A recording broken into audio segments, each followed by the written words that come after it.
నరసరావుపేటకి చెందిన రహమత్ అలీ అనే వ్యక్తి తన సులభం కోసం పట్టణంలోని జామియా మసీదుకు తానే ఓ కమిటీ ఏర్పాటు చేసుకుని ఇష్టానుసారం వ్యవహరిస్తూ అవకతవకలకు పాల్పడుతున్నాడని స్థానిక వరవకట్టకు చెందిన పలువురు ముస్లిం మహిళలు ఆరోపించారు.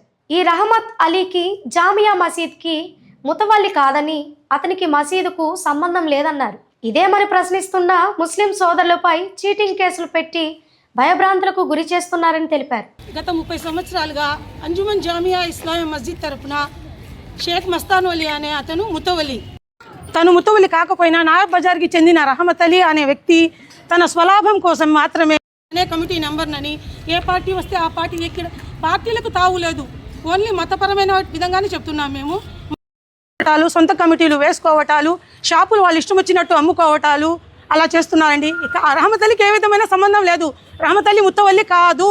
రహమత్ అలీకి మస్జిద్కి సంబంధం లేదు. ఆ కమిటీ ఎవరు వేయలేదు. ముసల్లీలు కమిటీ వేయాల్సింది. కమిటీ సొంతంగా వాళ్ళే వేసుకుంటున్నారు. ఏదైనా రాజకీయ పరం చేసేస్తున్నారు. ఎవరైనా అడిగితే వాళ్ళని ఏం చేస్తున్నారు, వెంటనే ఫ్రాడ్ కేసులు, చీటింగ్ కేసులు పెడుతున్నారు, తీసుకెళ్ళిపోతున్నారు. అలా ఎన్ని రోజులు ఊరుకుంటామండి మేము కూడా. నాకు 2012 నుంచి 30 నెంబర్ షాప్ అంజుమన్ కాంప్లెక్స్లో ఉంది.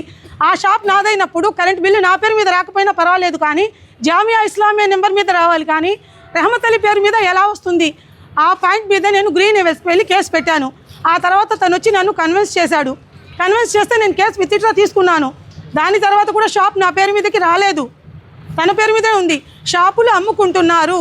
దయచేసి పోలీస్ శాఖ వారికి విన్నవిస్తున్నది ఒక్కటే, దీని గురించి విచారించి చర్చించి మాకు తగిన న్యాయం చేస్తారని ఆశిస్తున్నాము.